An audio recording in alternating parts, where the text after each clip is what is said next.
अलीगढ़ की जामा मस्जिद एशिया की सबसे ज़्यादा सोना लगी मस्जिद है। उत्तर प्रदेश के शहर अलीगढ़ की इस जामा मस्जिद की तामीर मुग़ल बादशाह मोहम्मद शाह के शासनकाल में अलीगढ़ के गवर्नर साबिर खान जंग बहादुर ने सन 1724 में करवाई थी। इसको बनने में 4 साल लगे और सन 1728 में मस्जिद बनकर तैयार हो गई। अलीगढ़ से रविंद्र कुमार शर्मा, नसरत खान एवं शाहजाद सैयद की स्पेशल रिपोर्ट देखी।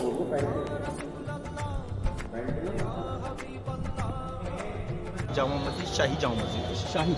और शाही जामा मस्जिद इसलिए है कि जिस वक्त दिल्ली में मुगलिया सल्तनत मौजूद थी तो 11वां साल जिसमें यहाँ गवर्नर थे नवाब सादत अली साहब, तो उसमें नवाब सादत साहब का ही ये बनाया हुआ है और उन्होंने इसका जो इसको बनवाने की जो तारीख ईस्वी के हिसाब से हमारे पास मौजूद है वो 1714 है। इसके ऊपर आप जो देख रहे हैं सामने जो एक फारसी में लिखा हुआ कुतबा नज़र आ रहा है, वो जो कुतबा है उसके अंदर ये लिखा हुआ है कि ये 1714 में इसका निर्माण शुरू कराया गया और उसके बाद 1741 में ये बनकर मुकम्मल हुई और उसके बाद इसमें नमाज स्टार्ट हुई। तो गालिबन अगर आप लगाएं तो ये 300 साल पुरानी जामा मस्जिद आप मौजूद है ऊपरकोट के अंदर शाही जामा मस्जिद कहलाती है। ये शहर की जामा मस्जिद यही है। और इसके मुताबिक आपका दूसरा सवाल ये था कि इसमें कितना सोना है, तो ये देखिए इससे मुतालिक कोई सरकारी दस्तावेज इस तरह के मौजूद नहीं है, लेकिन उसमें जो बड़ी बात है वो ये है कि एक प्रोग्राम आया करता था जो टीवी सीरियल्स कौन बने करोड़पति, उसमें जब अमिताभ बच्चन साहब ने जो सवाल पूछे कि एशिया की कौन सी ऐसी इबादत गाह है जिसमें सबसे ज़्यादा सोना लगा हुआ है, तो उसमें एक ऑप्शन अलीगढ़ की जामा मस्जिद का भी। और उससे मुतालिक जब ये सवाल का जवाब मांगा गया और जब बताया गया उन्होंने कि ये जो है जामा मस्जिद अलीगढ़ में मौजूद है, तब भी लोग उसकी तारीख से वाबस्ता हुए कि इसमें इतना सोना लगा हुआ है। ये गालिबन जो आपको मीनारें नज़र आ रही हैं ये खाली सोने की हैं और इसमें कभी कोई जांच तो नहीं हुई। यहाँ एक बार का वाक़या ज़रूर हुआ कि इसका एक छोटा सा टुकड़ा ऊपर से नीचे गिरा और उसको लोग लेकर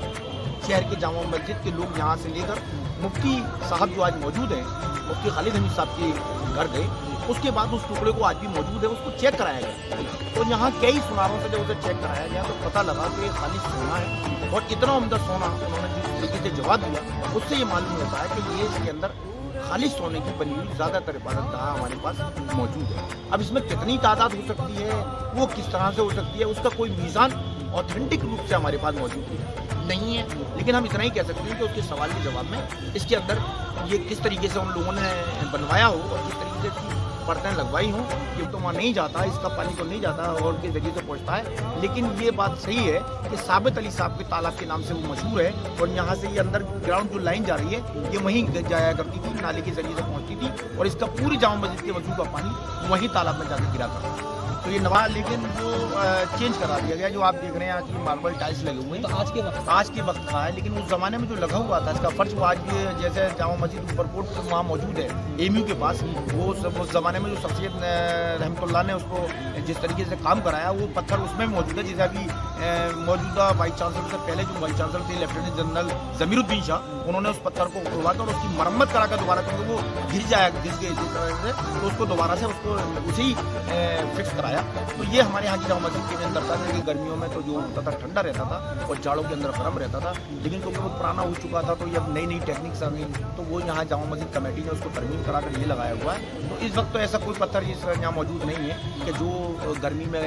ठंडा और जाड़ों में गर्म रहे, लेकिन जो आपने वाक़या किया वो भी जामा मस्जिद से मुताल्लिक था, मुताल्लिक उससे रहती है। गुंबद के अंदर मैंने आपको एक चीज़ दिखाई दी कि ऊपर एक पत्थर लगा हुआ था, उसके बारे में भी जानकारी ले लेते हैं। गुंबद के अंदर से बड़ा खूबसूरत एक दिलकश बना हुआ था, उसके बारे में भी जानकारी देखिए वो मैं आपको बताऊं, ये मुगलिया सल्तनत के अंदर जो ताजमहल निर्माण करने वाली टीम और उनके पास मौजूद थी, ये उनकी कारीगरी थी। ये मुगलिया सल्तनत की आप अगर जामा मस्जिद यहाँ देखें, आप आगरे का ताजमहल देखें, आप जो है क्या नाम है दिल्ली के अंदर देखें, तो जो आर्किटेक्ट थे वो अपने अंदर की जो उनके यहाँ की जो मुगलिया आर्किटेक्ट में आप पढ़ेंगे तो ये मुगलिया आर्किटेक्ट के अंदर ये जो फूल पत्तियों की जो डिज़ाइनिंग आपको दिखती है वो जामा मस्जिद के अंदर मौजूद है। ये कारीगरी जो थी उन्हीं ज़माने के पेंटर्स की थी, जब उसके निर्माण के बाद में बना दी गई। वो आपने जो कलर देखा है बीच में रह गया हिस्सा, तो उसको क्योंकि वो ऑथेंटिक चीज़ है, वो इस तरह की नहीं थी कि उसको मिटाया जाए, तो वो जो जिस टाइम इसका वाइट वॉश का काम किया गया तो उस एरिया को छोड़ दिया गया और उसको क्योंकि वो एक आर्कियोलॉजी और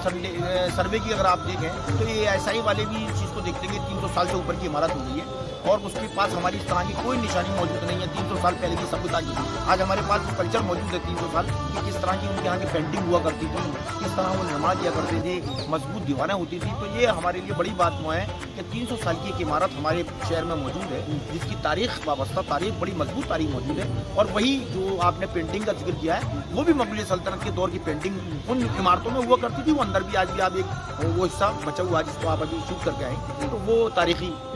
पेंटिंग गालिबन 300 साल हो गए, अभी इसमें जैसी जरूरत नहीं है तो पर मरम्मत की जाए या ऐसी ही चल रही है। देखिए आप वैसे तो छोटी मोटी बातें तो होती रहती हैं, लेकिन अल्लाह का शुक्र ये है कि जामा मस्जिद की जो बुनियादें रखी गई हैं वो ये जो ऊपर कोट का एरिया कहलाता है ये सब एक बहुत बड़ा ढाल का काम करता है। ये जो आप देखते हैं शहर का सबसे ऊपर का हिस्सा है। इसके बारे में एक बात और भी आती है कि अगर शहर पूरा अलीगढ़ पानी से लबरेज हो जाए तो इस जामा मस्जिद की पहली सीढ़ी पर पानी आएगा। अच्छा, ये इतनी ऊंचाई पर आप बैठे हुए हैं कि अगर पूरा शहर अलीगढ़ डूब जाए पानी से हो तो जो आप घंटा घर की पूरी जो सुई पर जो आप देखेंगे उसकी जो मीनार के ऊपर जो सुई है और वो जब वो डूबेगी तब अलीगढ़ जामा मस्जिद की पहली सीढ़ी जिस पर आप चढ़ कर आएंगे उस पर पानी आएगा। तो उस ज़माने में जब इसका निर्माण कराया गया, मैंने खुद गालिबन पढ़ा इसको, तो इन लोगों ने इसको इसलिए चुना कि ये ऊंची जगह थी और लाकर मिट्टी और जगह से इसको और ऊंचा किया गया और उसके बाद इसको ठोस मिट्टी के साथ बड़े बड़े हाथियों के साथ मिलकर इस पर काम कराया गया और उनके जरिए से इसको तमाम इसकी बुनियादों पर शुरुआत किया गया। तो अभी तक कोई काम 300 साल में ऐसा नहीं हुआ जिसकी वजह से ये परेशानी महसूस की गई हो कि जामा मस्जिद को खतरा है। अभी तक छोटी मोटी रिपेयर्स और वाइट वाइट की जरूरत चलती रहती, लेकिन जामा मस्जिद के अंदर 300 साल के अंदर अभी तक कोई ऐसा काम नहीं किया गया जिससे ये परेशानी हो कि जिससे जामा मस्जिद को कोई नुकसान। खातिन वगैरह भी नमाज पढ़ ये एक्चुअली तो मैंने आपको बताया कि देखिए ये शाही जामा मस्जिद है तो लोग इसे देखने के लिए भी आते हैं। अभी भी आपको कहीं ना कहीं ख्वातीन नज़र आ जाएगी तो वो शहर से जो घूमने के लोग भी आते हैं वो भी इसको इसलिए आते हैं कि 300 साल की पुरानी इमारत अलीगढ़ के अंदर मौजूद है तो उस तरह से आ जाती है। बल्कि एक